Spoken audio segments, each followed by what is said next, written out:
Recording is working. Yep, recording's working. And we've got a few people here waiting for us. And so we'd like to say hello.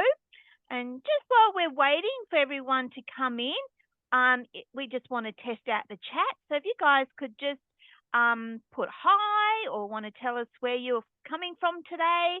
Are you lucky enough to be either at the practice, or do you have the day off and you're sitting at the beach listening to this webinar? If you just want to put something in the chat for us so we can see if that's all working, that would be fabulous. Or if you just want to say you're having a great day, or want to tell us a funny story, if you could just type it in the chat, that would be fantastic.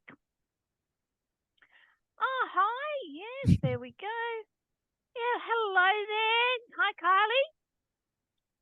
We've got the roll going. So at least we know the chat's working. Thanks, guys, for putting in the messages. But yeah, if you want to just put in there how high, fantastic. I'm coming from Sydney today, but we've got Dr. Dish with us, and he's actually in Melbourne. So where is everyone coming from today?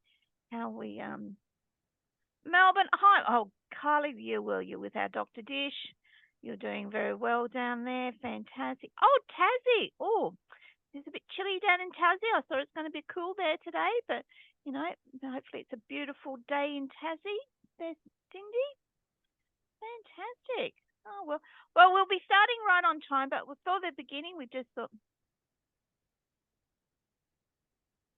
oh, a lovely day. It's a nice 22 in Tassie. Mornington Peninsula. Oh, nice. Oh, that's a nice neck of the woods as well. Lovely. Oh, we've got very diverse range here. Yeah, so we'll start at 12:30, but we're just waiting and just waiting to see how everyone's coming through.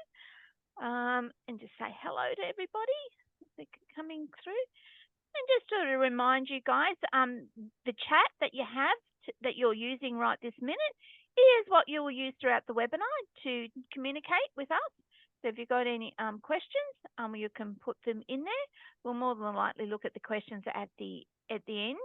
But yeah, if you just put your questions in there when you're thinking, that's how you communicate with us today, is through the chat. And we'll just remind you too that we are recording the webinar.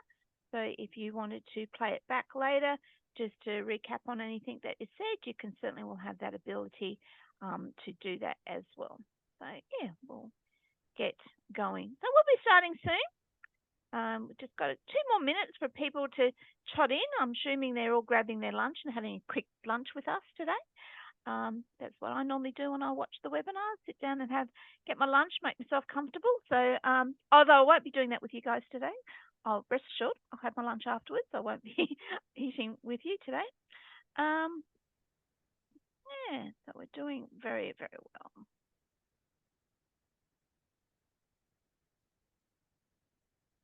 Fantastic.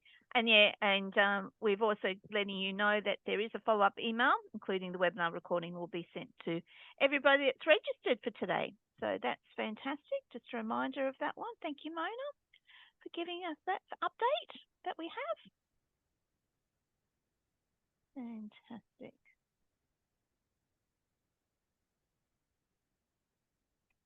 Okay. So we're not too far away from starting.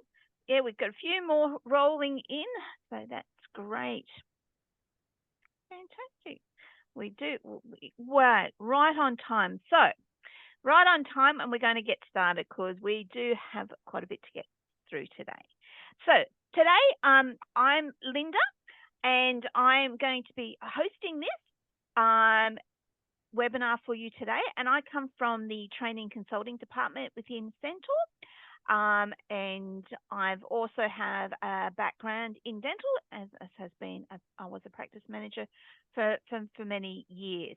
And so with this webinar today, we're going to look at hello to goodbye, the seamless communication in dentistry. So we're basically going to give you a change in the way of looking at communication today. And it's already from the start of that hello, the first interaction with your patient, to that final connection, there is some forms of communication that we want to revolutionize with you guys today. And who's going to help us with that? It's going to be Dr. Dish. So at this point, I want to introduce you to Dr. Dish. Dr. Dish makes me tired because he wears so many hats. He's a very busy man. Not only is he a dentist and a practicing dentist, he owns multiple locations within Melbourne, but he's also a communication coach, which this webinar today is right down his alley, and he's going to give us a lot of information that we need. So what he's going to endeavour to do in the very short period of time that we have today, he's going to look at these key objectives. So why? Why is communication important in dentistry?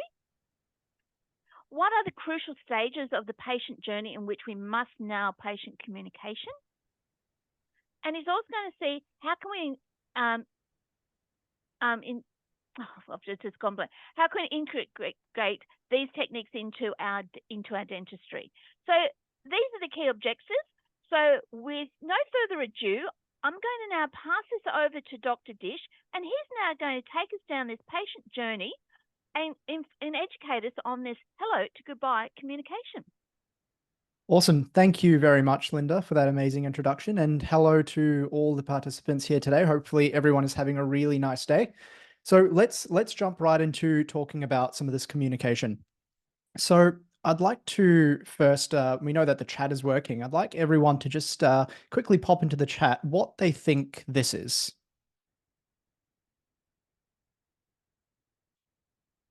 So I've got a few answers here. So this is a picture of the progression of heart disease in a patient.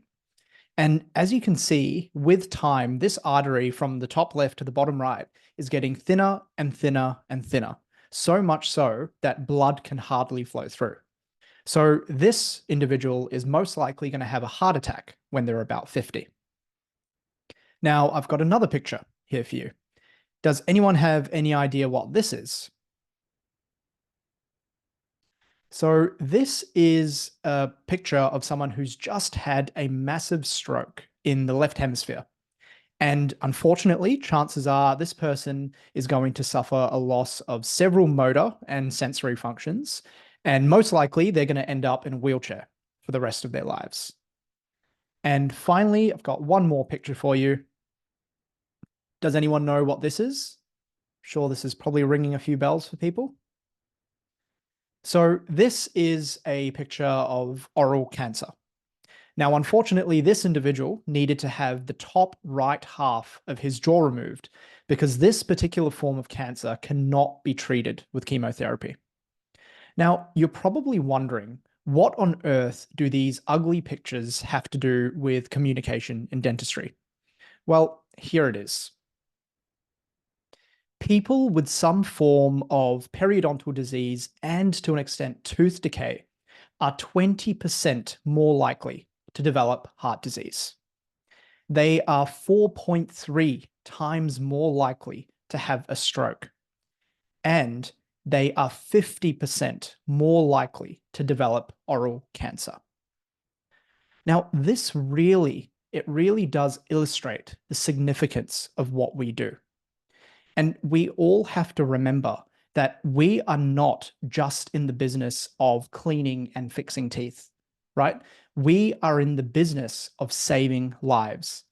And this is why our jobs as communicators is so important, because it's up to us as the dentist and to an extent our team to work together and to communicate with the patients and to influence the patients to get the treatment that they deserve. It's a vital and integral part of our job. Now, when I think about how we can master communication as dentists, I like to think about it in the framework of a patient journey. So when a patient attends your clinic, they go through some sort of a journey. And as owners and as dentists, it's our job to ensure that we exceed the patient's expectations at each of these touch points. So the first touch point that I want to talk about is pre-appointment communication. right? So how impactful is your online presence? How do you as a practice stand out to patients before they arrive? And how does your pre-appointment experience make onboarding easier for your patients? Second, the next touch point is the dentist-patient experience or communication, right? So how are your dentists interacting and communicating with the patients, all the way from their very first greeting to the interactions during the procedure itself, and then the communication immediately post-procedure. And finally, we have the post-appointment communication, right? So how does your team or your dentists follow up with the patients that you've seen after they leave the clinic? So what we thought is we would like to base the rest of this presentation on this framework. So we want to take you through each of the steps of this journey, and we want to highlight the techniques that you can use to boost your communication at each of these milestones. And we really do want to give you techniques that you can learn today and implement straight away from tomorrow and start to see some instant results. So let's jump straight in to pre-appointment communication. So we have to ask ourselves, what exactly is pre-appointment communication? Well, we believe that this involves all of the interactions and exchanges that occur between your clinic and the patient before the appointment takes place. So this starts from the very, very first time they ever see you or hear of you up until the time that they show up for their appointment. And you're probably thinking, guys, are you crazy? Are you telling me that we have to be mindful of our communication before we even meet the patient? Well, the answer is yes, we do.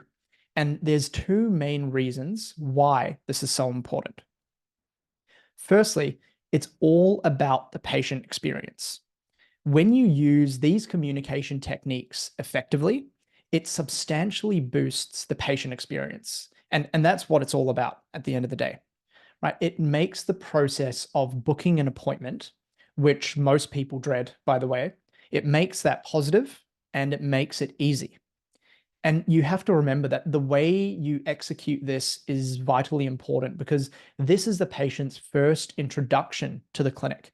And during this first introduction to the clinic is when patients will form their first impressions of your clinic. Now, the next reason why it's important is appointment attendance, right? Nailing your pre-appointment communication drastically helps to reduce your no-shows and your cancellations. Because the fact of the matter is, 9 times out of 10, when people don't show up for their appointments, at some point there has been a breakdown in communications. So we have to make sure that clear communication and effective, timely reminders about appointments are done so that it reduces the chance of people not showing up or people calling last minute to cancel. So now that we know why it's important, let's talk about some aspects of it. Really excited about this. So let's talk about appointment confirmation. I want to first cover how we send it. So how you send your appointment confirmations, that is. So I think we can all agree that in this day and age, the mobile phone is the best way to confirm appointments. Everyone's always on their phone, so it's the easiest way to get in touch. There are other options of confirming appointments, such as email or such as calling people. But the reality is people don't really check their emails that often. And if you're calling patients every time that they have an appointment, sometimes it can be a little bit intrusive. So texting, I would suggest, is the best way to go about this. Now, texting your patients is also good because when you get to a larger scale with multiple clinics or you've got multiple chairs and you're very, very busy, you can automate the process of texting, right? We don't want our receptionists to be wasting time sending messages to, 50 different people. You want to be able to automate it so messages are automatically getting sent out to all of your patients. Now, another quick thing that's worth mentioning, a lot of people and a lot of practices, maybe your practice is doing something like this, you send multiple reminders to patients. So one reminder might go out 1 week before their appointment, And then the next reminder might go 2 days or 1 day before their appointment.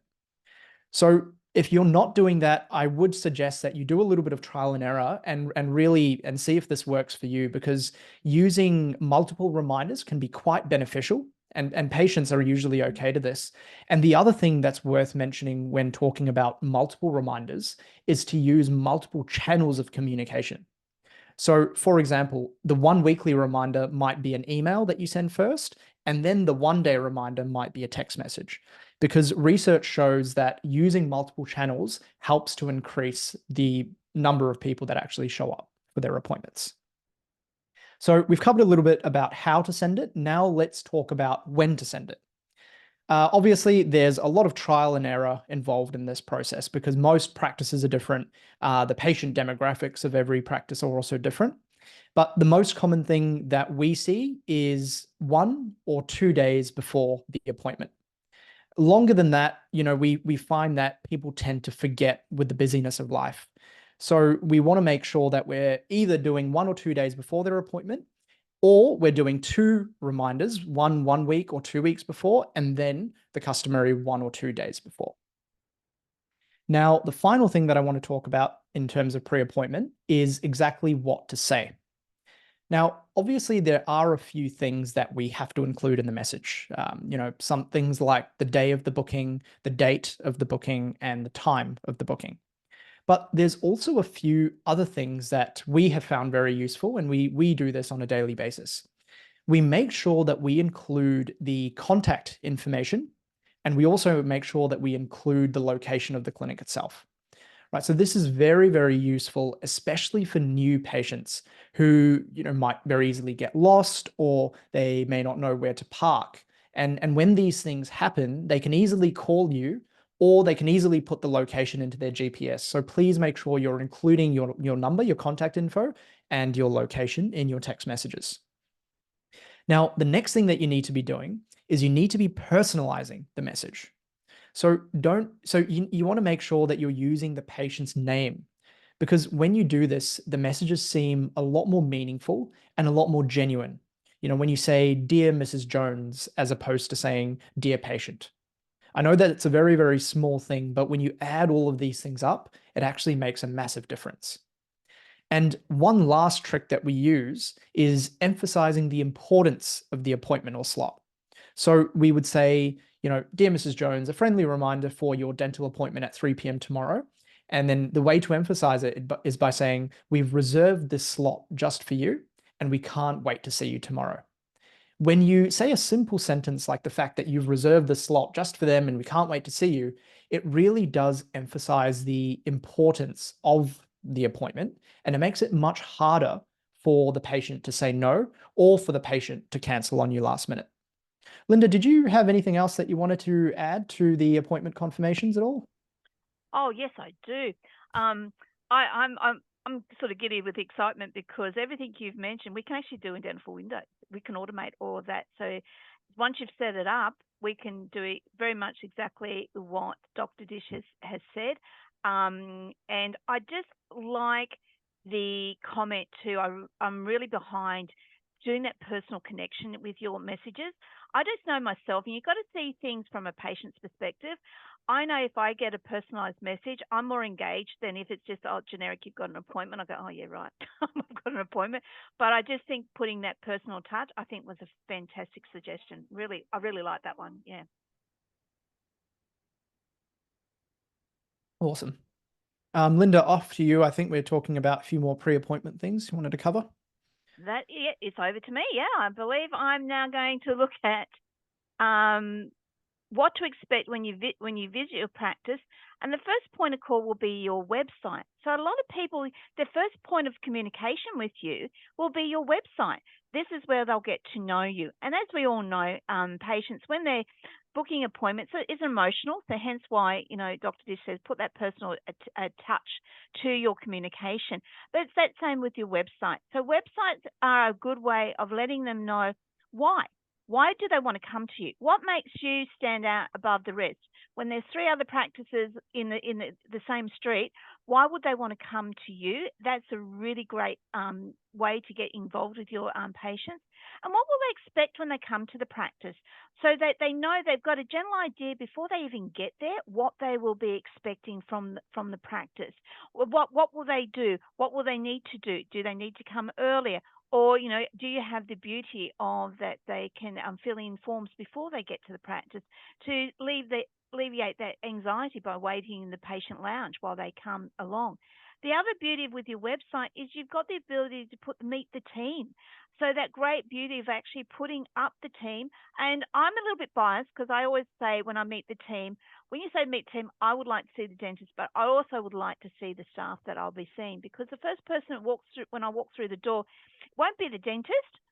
It will be one of his team, and I would like to see them, and I would also have that personal interaction. So having pictures of your team on your website starts that emotional connection and with the patient, and when they walk through the door, they almost feel like that they know Wendy that's sitting at reception when should they walk through the door. So they're breaking down that communication there, therefore building up that really early relationship. So you're starting that relationship before they even walk into the practice. And also too, with pre-appointments, this is especially for new patients, is that welcome pack.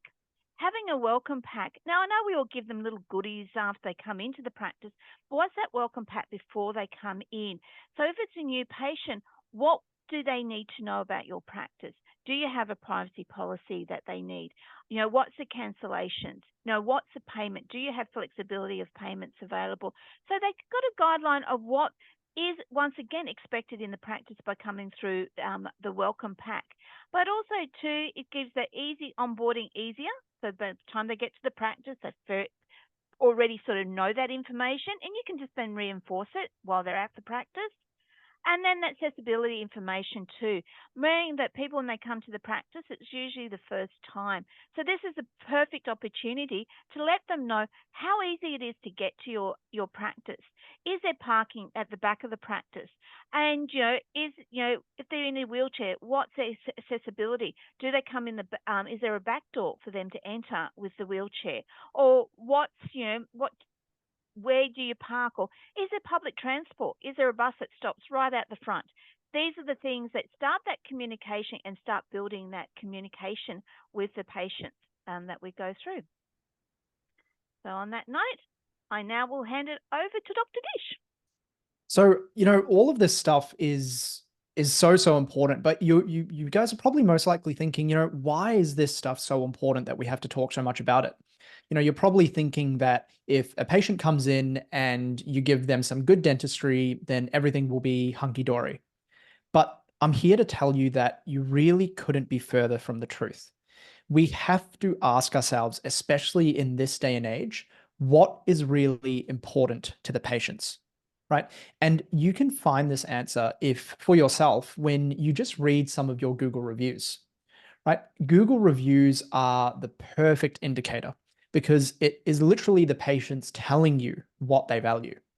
And when you read some of your Google reviews, you'll find that no one will talk about how accurate your impressions were, or how well condensed your GP points were, or how anatomically accurate your MOD filling was on 3.6, right? Almost all of your Google reviews will talk about two things. The first is your ability to connect with the patient, make them feel comfortable. And the second is your ability to communicate with the patient. Now, this is something that you're going to see once you read your Google reviews, and we see it again and again in our industry, especially. A huge portion of your success will come not from your clinical skills, right? And we're not saying that your clinical skills don't matter, because of course it does. There's no point to any of this really if your dentistry is failing.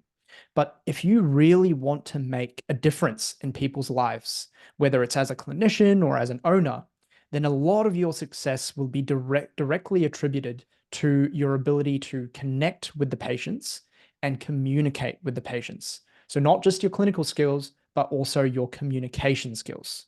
Because everyone has to remember that you are only as good as you can communicate. And with it being so important, with communication being so important, I want to use this as a framework for a lot of the communication techniques that I will be talking about today. So let's really now dive into the nuts and bolts of the presentation. So first, we will cover what is communication, and what it means for us as dentists. Then we will talk about some of the different types and models of communication that we see out there in the world. Then we're going to be quickly talking about some of the actual communication tools, right? I will uncover what the tools are and how you can use them in your practice. And then finally, we will talk about post-treatment communication. How are you communicating after the patient leaves? And that's something that I'm very, very passionate about. So there are two main types of communication out there in the world. The first type of communication is verbal communication. Now, this is what you say. And the second type of communication is non-verbal communication. And this is what you do. So really quickly, if I was to ask everyone to just pop something down in the chat, an N for non-verbal or a V for verbal, what do we think is more important?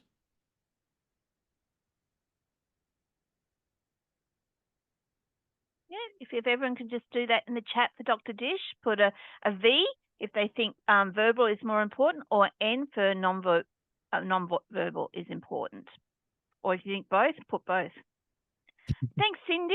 Yeah.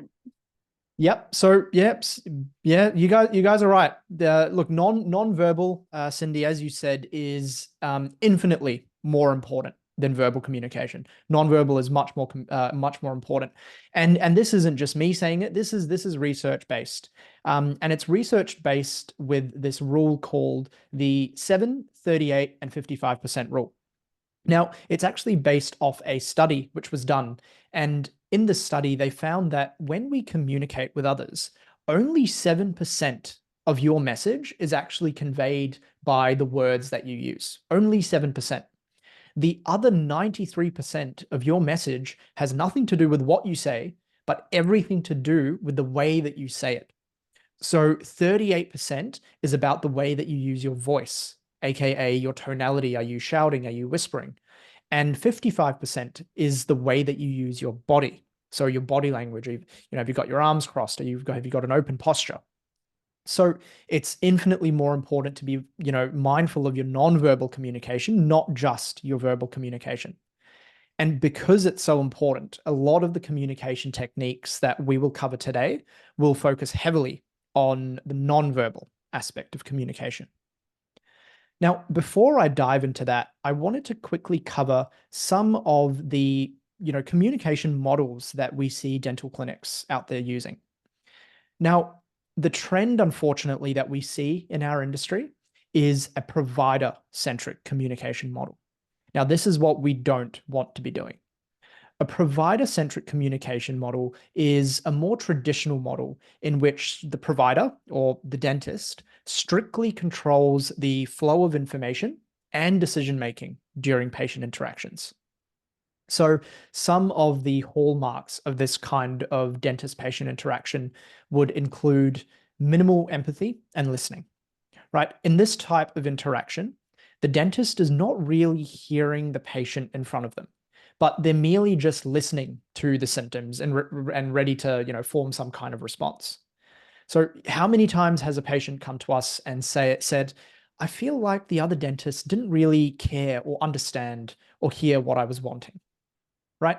The next type of hallmark for this would be limited patient involvement, right? The patient is not really called upon when it comes to the diagnosis stage or the treatment decision stage, right? Diagnosis and treatment decision are more so dictated to the patient as opposed to it being a collaborative process. How many times have we heard a patient come to us and say, I didn't really get the time to say no with the other dentist. They kind of just said that this is what was happening, and then they just kind of started treatment. And finally, the last hallmark of this is that a provider-centric communication model is extremely outcome orientated, right? Now, these interactions become so excessively outcome orientated that the overall success of the outcome is held paramount, even when it goes directly against patient comfort and patient experience. And, this is another typical example that we hear every single day. The patient will come to us and report that, the other dentist didn't even care that they could still feel the tooth and it was still not numb, and they just ripped it out anyway, right? The dentist is so focused on the outcome that they forget about the patient experience and the patient needs. So this is a type of model that we don't want to be using. Instead, we want to be using a patient-centric communication model. Now, a patient-centric communication model is a more modern framework. And this type of model places the patient needs and the patient preferences, and of course, the overall experience at the forefront of all of the interactions. So some of the hallmarks will include empathy and active listening, right? The dentist will take the time to actively listen and understand the patient's predicament. And not only do they listen, but they show that they care about the problem and want to help. In this type of model, there is a lot more patient involvement, right? So almost from, the very first point to all the way to the next day after the procedure, the dentist will, the dentist will take time to involve the patient when it comes to understanding the diagnosis and when it comes to deciding on treatment options. That's the patient involvement. And finally, we have personalized and consistent communication. So from the very first touch point all the way to the days and weeks that follow, the dentist or the team will make sure that they maintain consistent, personalized communication with the patient. And this provides a type of care that really does go above and beyond. Dr. Now, Dish, can yes, I Linda. ask on that patient communication there? In your experience, do you find that patients will accept the treatment plan, high treatment plan acceptance, but not only that, also complete the treatment because they've had involvement and know the importance of it? Absolutely, absolutely, and this is something that we're definitely going to cover when you're personalizing your communication and you're consistently communicating with the patient. They feel more of a connection to you. They definitely feel more involved in the process. They feel more involved, most importantly, in their oral health. That's something that we have to keep on, emphasizing to the patient. It's not just about fixing a broken tooth. It's about making sure that their overall health and their overall oral health is taken care of. And you can't do that over a 15-minute period or whatever you have with the patient. It needs to be consistent communication over weeks, over days. Absolutely. Yeah. So the other thing that I wanted to now talk about is the actual communication tools that we can integrate. So the first communication tool that I will be discussing is effective explanations, what it is and how you do it and why it's important. The next tool that we'll be talking about is mirroring. The next tool that we'll be talking about is really good patient education. And then finally, we'll be talking about active listening and empathy. So, all of these things are all guided towards a patient-centric communication model. So I've chosen these ones because I believe that these ones in the time that we have will give you the most bang for your buck. I want to give you, these tools that you can learn today, integrate tomorrow, and you can start to see some instant results. So let's jump straight into the first one, which is effective explanations. So why is it important that we are explaining procedures to our patients? The first reason is that it helps to reduce anxiety. A lot of the fear that patients feel is actually exacerbated by the uncertainty surrounding the procedure itself, right? Because they're thinking, what's that? What's that? What is that going to do? Is that thing going to hurt me? Is that going to pinch me? So by explaining and encouraging the patient through each step of the procedure, you can actually help to alleviate the anxiety and you can help them feel much more comfortable because they know what's going on. The second reason is that it helps to increase understanding and compliance. When patients understand what is happening and why it's happening, they're more likely to comply, right? They're more likely to comply not only during the procedure itself, but they're more likely to comply with your post-procedure options and your post-procedure treatment plan in the days and weeks that follow. It makes the patient really feel more involved in the process when you're communicating and explaining, because we have to remember that you want to make sure that it's you and the patient working together as a team against the problem. It's not you versus the patient, right? It's you and the patient together versus the diagnosis. So now that we know why it's important to explain procedures, let's jump into exactly how I want you to do it. So there's 3 steps. The first step is our pre-procedural breakdown. I call it a pre-procedural breakdown. So this involves a quick breakdown of the whole appointment right before treatment starts. So I would say something along the lines of, okay, Mrs. Jones, today we are going to be doing a filling on your lower back tooth. Firstly, I'm going to get you really nice and numb. So I don't want you to feel, because I don't want you to feel any pain. Then I'm going to use my burr to remove the decay from inside the tooth so it's nice and clean. And once it's beautiful and clean, our last step is going to be using our white filling material to fill the tooth back up. So I mentioned the appointment really in 3 easy steps, numbing, removal, and filling. So this will only take you about 10 to 15 seconds to say. So I don't want anyone to be worried that they're going to be falling behind or that they're going to be running late. Once you've done that, step 2 is about updates and encouragement. So as you're making progress through the appointment, I want you to pause at each of your milestones and do 2 things. Firstly, I want you to update Mrs. Jones on what you've just completed and what the next step is to come. And secondly, and this is key, I want you to praise Mrs. Jones on a job well done. So you might say something along the lines of, Mrs. Jones, we've just finished removing the decay from inside the tooth and it's looking beautiful and clean. And by the way, thank you so much for being so still, because you were like a statue and it really did make my job a lot easier. I want you to kind of watch the patient's eyes when you use tactics like these. When you communicate like this, watch the patient's eyes light up when you compliment her like this. And just watch as, she becomes so much more dedicated to working with you for the rest of the appointment. And the final step that I want you to do is what I like to call a post-procedural breakdown. Now, the post-procedural breakdown is very, very similar to the pre-procedural breakdown. You want to do a quick 25-second or 15-second breakdown of the appointment in those milestones that you talked about. But one of the most important things that you need to do with your post-procedural breakdown is integrate the importance of what you accomplished. And also you have a chance to, I guess, remind her that she may have other treatment that needs doing. So you could say something along the lines of, Mrs. Jones, I'm really grateful that we were able to save that tooth today, because the decay was very, very close to the nerve. And, I was worried that if we left this tooth for another 6 months, it would have gone into the nerve and caused you a whole lot of pain and a whole lot of problems. And by the way, Mrs. Jones, there's one other tooth that's on the lower left-hand side that's in a very similar situation.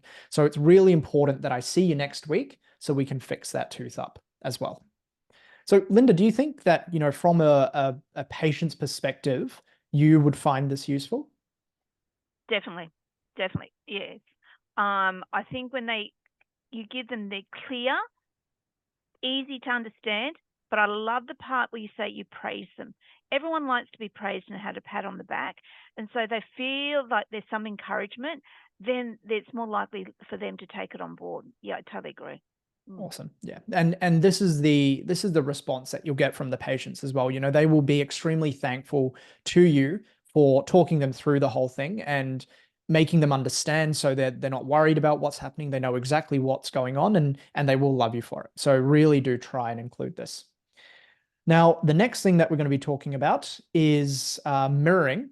And look, this is an amazing topic. We could genuinely have a whole presentation just on mirroring because of how fascinating it is. But I'd like to, I think, Linda, we have a poll. I'd like to get a show of hands if you either know what, mirroring is and whether or not you use it during your patient interactions. So the poll is up there, everyone. Get away and vote. Is it yes or no in the mirroring? Are you using this technique at the moment? We'll just give everyone a little go, because sometimes it takes a little while to filter through. So we'll just give it a couple more seconds. We're getting some good results here, Dr. Dish. At the moment, we've got 36%. They're saying yes, they're using it, and we've got 64 no. So 64 are going to be probably very interested in what you've got to say next. Okay, Oh, well, that's fantastic. I'll just end that poll. So yeah, so as we end, 33 said yes and 67 said no. So we've got 67 are going to be very intrigued what you've got to say. So I'll hand it over back to you. Yeah. So look, for those of you who don't know, mirroring is a neuro-linguistic programming technique which is used to build rapport very quickly with your patients, used to build a connection very quickly. And what it involves is imitating or reflecting the patient's actions, the patient's behaviors, the patient's emotions, or the traits of whomever you're communicating with. Now, the whole objective with mirroring is that we're trying to be similar to the patient because people feel connected to people who are like themselves, right? So if someone talks like you, if someone thinks like you, if someone acts like you, if someone speaks like you, then you're going to, chances are, like them more because they're similar to yourself. So it's very, very important that as you're going through your interactions with your patient, take chances that you can without it being, super obvious where the patient's like, oh, that guy's copying me. You have to take chances to mirror the patient so you can form that rapport and build that connection. So I wanted to go through a few things that we can actually mirror, the most important things, I would say. First one is patient's body language, right? So you can mirror things like hand gestures. You can look at the way that the patient is sitting. Have they got their hands clasped together like this? Or have they got their hands cupped? Or are they, twiddling their thumbs? And in a very subtle way, you can actually copy what they're doing with their hands or with their legs because it creates a subconscious connection between you and the patient. The next thing that you can mirror is the patient's verbal language. So this is very, very important. We have to get into the habit of using the same words that the patients use. So this is both in terms of diagnosis and treatment. When you notice that the patient uses certain words to explain pain, make sure you're using those exact same words to explain the pain. Or when the patient uses certain words to explain a treatment option, then use the same words. Because when you're doing this, again, you're on the same team, you're connected, the patient feels like you know what they're talking about, and the patient knows that you know what they're talking about as well. The next thing is the patient's emotion and energy.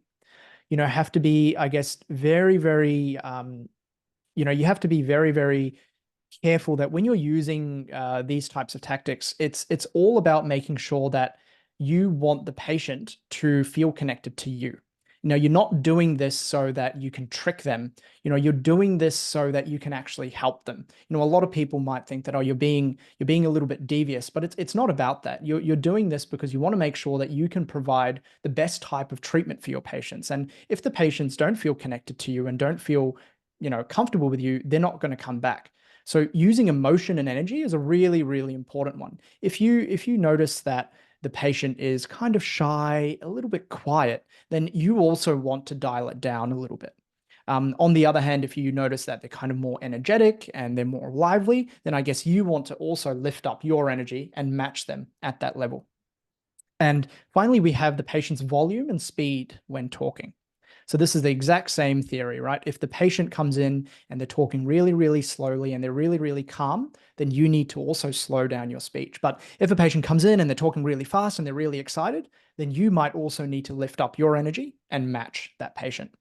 So I want everyone to, I guess, remember that whenever you can, start mirroring the patient. Whenever you get a chance, look at the things that the patient are doing. And when you're talking about their body language, their hand gestures, their energy, or the words that they use, start copying it in a subtle way. Now, the next communication tool that I want to talk about is patient education. Now, patient education is very, very vital when it comes to nurturing the patient-centric communication model that we talked about before, right? It's all about making sure that patients, are fully involved when it comes to their dental health. And we want to make sure that our patients are not just passive recipients of care, but they're an active partner in their oral health. Now, there's two things that I want to touch on. Firstly, please make sure that you and your associates actually show or present the pictures, the x-rays, or the scans to the patient. Too often we see dentists who take amazing x-rays or amazing scans or pictures, then they just look at the pictures and scans themselves and then simply start to dictate what they see to the patient. Right? But how can we expect patients to be, fully engaged with us and fully committed to their oral health when they aren't even clearly shown a picture of the issues that they have in their own mouth? And my favorite way to do this is with a $300 intraoral camera. I think it's from the brand Mouthwash, and it lets you take pictures like the one you can see here on the slide. I'm sure that we've all heard of the adage that a picture speaks 1,000 words. Well, when you blow up a picture like this, it goes 1,000 times further when it comes to explaining to the patient that they have a crack in their tooth. If you just say that they have a crack in their tooth, it doesn't really mean anything to them. But if they see a picture like this with the big crack going down the middle, you're going to be like, oh my God, that's in my mouth. And they're going to be surprised. And I think, Linda, would you agree that, seeing a picture like this compared to just a random sentence from the dentist is worlds apart? Oh, definitely, definitely. And I found this in my own experience. As soon as you show a picture to the patient, that's when they go, oh my gosh, is that really what's happening in my mouth? And I know me as a patient now, I'm a real sticky beak. They tell me something, go, show me, because I really want to see, yeah, because what the patient considers as a crack, like you said, can be totally different in their imagination to what actually is visible, Yeah. and the words, the picture paints 1,000 words, they say, and it's classic for this as well. Yeah, and I feel like, most of the time patients have no idea what the inside of their mouths look like. Because we're dentists, every now and then, a few nights you might look inside your mouth and see what's going on with your iPhone torch in the mirror. But normal people don't do that, unfortunately. So they have no idea. They've never seen the tops of their top teeth. They don't know how big the cavity is. So when you show them a picture like that, it really does, I guess, instigate them to go, oh my God, I need to get that fixed. And that really does help to increase your treatment plan acceptance and reduce no-shows as well, because people really do want to fix something when they see a big gaping hole that they had no idea that they had. Now, the other technique that I wanted to talk about when it comes to patient education is involving the patient in the diagnosis. So this real it's I commonly use this, and it involves asking the patient for a diagnosis based off an image. So instead of putting up a picture like this and then just dictating to the patient the problems that you can see, I want you to start asking the patient instead. Ask the patient, what do you see here? Or can you spot an issue with this x-ray? Or can you spot an issue in this picture on this tooth? So using the technique of taking a picture and then asking the patient to diagnose the problem does two things. Firstly, it makes the interaction between you and the patient not so one-sided, right? It's more of a conversation and a collaboration where you're both, again, working together as a team towards your common goal. And it's where the patient, again, plays an active role in their oral health, as opposed to it being, some sort of lecture from the dentist as to all of your problems. And secondly, involving the patient, it lets the patient own the problem that's in their own mouth, right? Because when they make it theirs, then it highly increases their commitment to fixing it. Once again, increasing your plan acceptance and reducing your cancellations and no-shows. Now, the next communication tool that I want to talk to everyone about is active listening. Now, active listening and empathy, once again, are super, super important when it comes to patient-centric communication, patient-centric models. So when you are interacting with your patients, you must give them your full, undivided attention, right? There is nothing that devalues a patient more than if they're trying to explain some sort of problem, some sort of concern, or some sort of issue. And during this time, you get up and walk away and start doing some other task. Now, I know that that sounds weird, like who on earth would do that? But we see it all the time, unfortunately. We see dentists that in the middle of the patient's explanation will stand up and go to the computer to open the patient file and start writing down notes. Or right in the middle of a patient explanation, they'll get up, walk around, and start putting their gloves on, or start putting their mask on, or start putting their loops on, right? You can't do that. You need to make sure that you're with the patient. Actively listening means that you have to fully engage with your patient, both in terms of your presence, being there, and in terms of your body language, your own body language. Make sure that you're facing the patient, not turned off to the side or looking in the other direction or looking at what instruments are being put on the tray. Because when you do this, it shows the patient that you actually care about what the patient is saying. And being actively engaged and actively listening makes the patient feel heard and valued. Now, the next thing that I want to talk about is paraphrasing and clarifying questions. So these are two amazing techniques that really do take your communication to the next level. So paraphrasing simply means that you restate or summarize what the patient has conveyed to you using similar words. Now, when you do this, it not only ensures that you've understood correctly what the patient is saying, but once again, it also shows that active engagement in the conversation, making the patient feel valued and heard. So the technique that I've found super helpful is to combine a paraphrase with a follow-up clarifying question. So for example, if the patient says, I've got a really sharp pain in my back tooth, you would paraphrase and say, so the really sharp pain that you have in your back tooth, is that a constant pain or is it exacerbating during eating or sleeping? Right? So you are still asking what you normally would have asked to get to a diagnosis, but you are employing the technique of paraphrasing where you're repeating exactly what they say.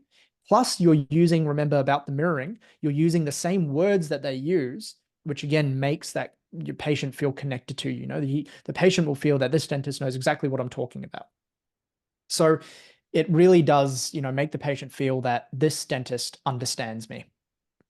Now, the final technique when it comes to active listening and empathy is acknowledgement and validation. So again, these are essential components for empathetic communication, which is something that I find a lot of dentists aren't doing enough these days. So acknowledgement is about recognizing that the patient may have some emotional concerns or physical concerns. And our job is to, validate that and take it a step further by expressing an understanding and an accepting of those emotional or physical concerns. So a very common, example, or a very common mistake rather that I see is, a very common thing that patients say as soon as they come into the dental room is, I'm so scared of the dentist. They say, guys, I am so terrified of you. I'm so scared about today. I've just been worrying about this appointment all week. Now, what I see most people say, or most dentists say is, oh, why are you scared? It's fine. There's nothing to be scared about here. Okay.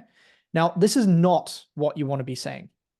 Instead, I want you to say something along the lines of, Mrs. Jones, I totally understand that you are worried about getting this procedure done. And it's very normal for you to feel the way that you feel. But I want to let you know that I'm going to do everything that I can today to make this process as comfortable as I can for you. So if you notice the difference when the patient comes in and says that they're scared, and if you say, why are you scared? You shouldn't be scared. There's nothing to be scared about. You're pretty much telling the patient that they shouldn't be feeling what they're feeling. So we need to switch that. And we need to switch it by acknowledging that they're scared and saying, look, I understand that you're worried about this. And then validating it by saying that, it's normal to feel this way, but I'm going to do everything that I can to make this process easier for you. So now let's move on to something that I'm extremely, extremely passionate about, and that is follow-up. And before we get into the nitty-gritty of follow-up, Linda, did we have another poll in terms of follow-up and how we're doing it and who's doing it? Oh, I think you're muted there, Linda. I'm good at doing that, as my team, my co-workers know. Yeah. So I've just put the poll up. Just let us know, what are you guys doing with regards to following up with your patients after their dental appointments? So we'll just leave it just up there for a few more seconds, and we can see how we're going. So at the moment, the lead on this one is yes, but only complex procedures at 83%. So everyone seems to be communicating, but not necessarily with everybody. We've only got about 17% that are doing it after every appointment at the moment. So I'll just end that poll. So the looks like the forerunner in that one there, Dr. Dish, was yes, they follow up, but only for complex procedures. They're not doing it after every appointment.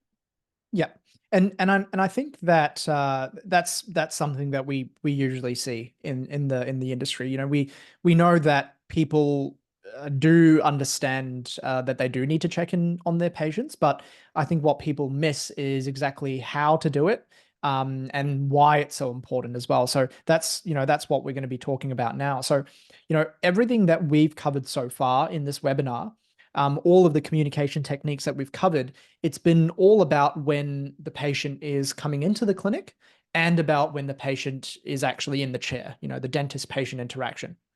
But now we want to cover a major part of communication, which should be happening once the patient leaves your clinic, right? This is a very commonly forgotten part. And what we need to do is make sure that we're following up. And I don't believe that our duty as clinicians, as doctors, should end once the patient walks out the door, right? Our duty of care for caring for the patient, it should extend much past when they walk out the door and leave the clinic. You know, caring for a patient post-procedure is actually a major part of delivering a high-end, high-quality service. And doing it is the way, or one of the ways, that your clinic can really stand out in the crowd. And I can honestly say that, you know, without a doubt, integrating a robust follow-up system has, you know, been by far one of the biggest needle movers in my business.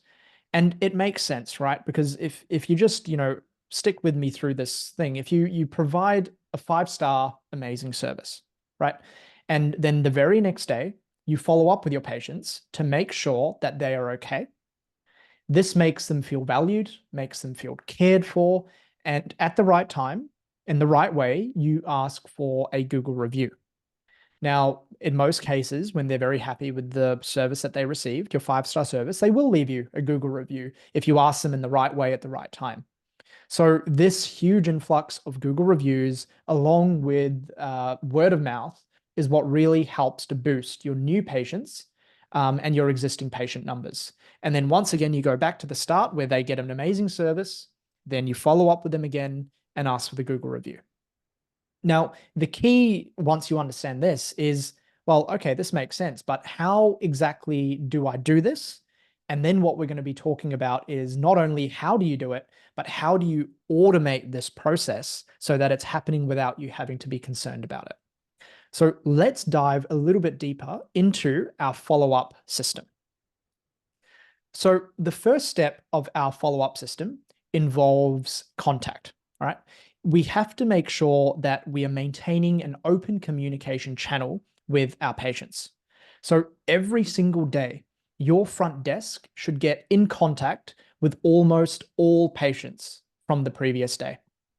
Now, I do mean almost all patients, right? Not just the involved procedures like extractions or root canals or crowns, because we have to remember that some people, it takes months and months for them to build up the courage to just have a simple clean done, right? For us, it's no big deal, but for the patients, doing the clean is probably the scariest thing that they've done all month.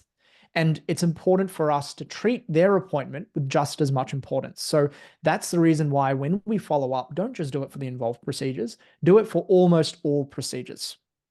Now, there's 3 main ways in which you can contact patients. The first is a text message. The second is a call. And the third is, I guess, emailing. And what we've found is that, obviously texting is the most efficient and effective way to communicate with the patients. Now, the second step to your follow-up system is personalized communication, right? So this takes your system to a whole new level. Your follow-up is not designed to be some sort of bulk message that, gets sent out to all of your patients, right? They're specific messages for specific people. So there's two things that I want you to remember when it comes to personalizing your message. First, you want to address the patient by name. And if you can, not only include the name, but also include the appointment that they were in for, like the procedure that they had done. And then secondly, make sure that the message is coming from the dentist, right? When patients see service like this, it truly does blow their mind. So a very common, text message template that you can use is something like this. Hi, Mrs. Jones, Dr. Dish here from Dazzling Smiles Dental. I just wanted to check in with you to see how you're going after your extraction yesterday. So we used the patient name, Mrs. Jones. We used the dentist's name, Dr. Dish, and we also included what she came in for, which was the extraction, right? This is a truly personalized message. Now, the final step to our follow-up system is our call to action, or in our case, a link to action. So at the right time, in the right way, you want to send the patient a link or a URL, which will take the patient straight to your Google review page where they can click on the number of stars and post a review. So this link to action is all about making it as easy as possible for a patient to leave a review. They click on the link and it takes them straight there. Because the alternative, and this is a problem that, a lot of clinics have, is if you just ask the patient to leave a review, they have to open up Google, then they have to, type in the actual clinic name. Then they need to click on the right clinic. God forbid they choose the wrong one by mistake. Then they need to click on the reviews button, and then they can post a review. Right? All of these steps are a barrier to the patient actually doing it. But when you have a system like this where it sends a link straight to the action, you click on the link and it goes straight there, which makes it so much more easy for the patient to be able to actually do this. Now, you might be thinking that, Dr. Dish, all of this sounds so wonderful in theory, but when is my receptionist or when am I going to actually have the time to send out all of these messages? When is my receptionist going to find the time to send out 20 different messages to 20 different people who had 20 different procedures done? And you're right, and that makes sense. I had the same problem. When I first started using this follow-up system, my front team was very annoyed at me because they had all this extra work to do. And not only that, it was a laborious task and it was an error-prone task. It was very easy to get a number wrong and not send the message or send the wrong message to the wrong person. But finally, after collaborating a little bit, we were able to find something that ticks all of these boxes. And that's what I want to introduce to everyone here today. And it's an amazing service called Patient Care. So essentially, well, actually, Linda, we might even ask in the chat if anyone if people actually know what patient care is, if they've heard of it, or if they've even used it, or if they're using it. So everyone just quickly type in the chat for us. Are you aware of the program Patient Care? Or is anyone on the webinar here is using it at the moment? We're getting a few no's, so I'm very happy to introduce this to everybody because this is one of my passions as patient care. So I think yeah, it just we're looks getting like a lot it's of mostly no's. Yeah, so Yeah. I think we're about to educate people on this lovely program. No, this is fantastic. This genuinely was, as I said before, a game changer for my practice, and it's such a game changer that it's become an integral part. I can't imagine running a dental practice without this. So essentially, Patient Care is Australia's only patient experience management platform. So, and by the way, this is perfect if you have dental for Windows, because it beautifully integrates with dental for Windows. So if we remember back to our follow-up system, we first talked about our first step being contact. right? We have to make sure that we're maintaining an open communication channel with our patients and we're contacting them. But with patient care, you can forget about your receptionist, sitting on the phone and sending out text messages to everyone, because patient care will actually go through your books automatically and send a check-in message to all of your patients that came in the previous day, unless you mark it otherwise. For example, if you had a quick denture review, you don't need to necessarily send them a text message, so you can mark it otherwise.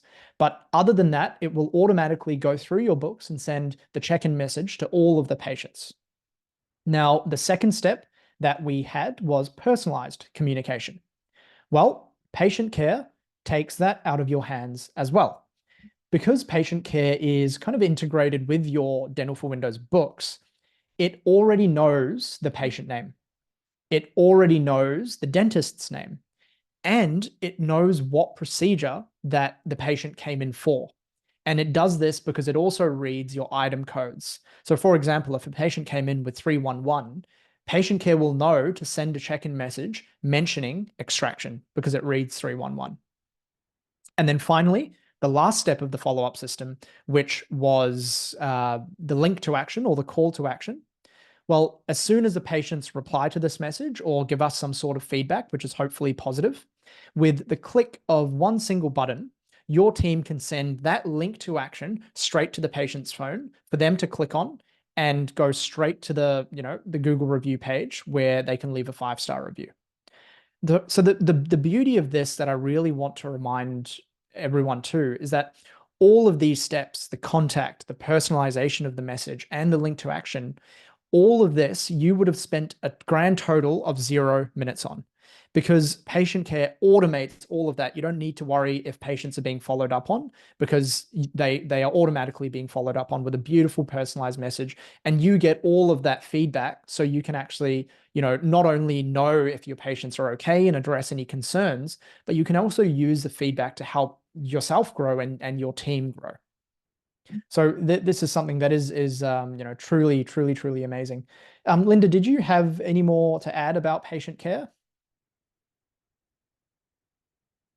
Only that I love it, but then I'm very biased because I think it's a fantastic program, and it's so automated. But it's the reading of the feedback when you get it back, because the patient's doing the feedback the day after. They're more relaxed. You're not getting the feedback as soon as they walk out the door and their knees they've got their faces all numb from having the anesthetic, or they've had the scale and clean. And no matter how much we do scale and clean, none of us really like it. But when they're relaxing at home the next day, getting the feedback, and you'll be very surprised the feedback you'll get and the type of patients that give you feedback. The people that might necessarily give you what you think might be negative feedback actually give you glowing feedback. So it gives a really good insight into your patients.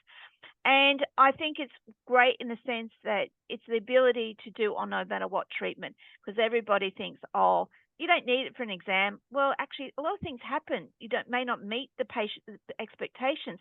And the classic example is everything that Dr. Dish has just recently told us. Were we not listening? Did we not take into consideration? That may have a big impact on in the examination. So we would like to get that feedback. So you've got that opportunity to address that feedback before they decide that they would like to go to the dentist next door, and they would like to do it. So I'm very biased, and I really think it's something to look into. So that's why I've put up, would you like to know, find out a little bit more about patient care? We'll put it up here, and we will get our team involved, and obviously give you a demo and give you the really good insight into it, because it is a great little program. It does give you an analytical page so you can see how many people are responding, even just how many Google reviews have increased. I've seen that happen with practices. Their Google reviews gradually increase, and they're getting regular Google reviews, not just one here, there. And even their ranking has improved as well over time, is in my experience. So it's really worth looking at. I think, Linda, sorry to interject, that's one of the biggest selling points for this, for me personally. It's not only, as I said, just so you can actually keep track of your patients, make sure that they're okay, make sure that they're all happy, but the increase in the number of Google reviews that you get is drastic. We recently just started using this for a practice that only over a period of about 5 years only got 76 reviews. So it's quite a low number over 5 years to only have 76 reviews. And within 2 weeks of integrating patient care, only 2 weeks, the number went from 76 to more than 80. So, in just a short period of time, starting to integrate this drastically increases the number of Google reviews that you get. Fantastic. So obviously it's our thank you and it's question time. So Dr. Dish and I are quite happy to stay back on and take up on any of your questions that you have. We did have one question early in the webinar from Jessica that I'd like to just put to you, Dr. Dish. This is when we're talking about the pre-appointments and what we put in our message. And Jessica was a little bit concerned that she wouldn't have enough space on her messages to put everything that you said into it.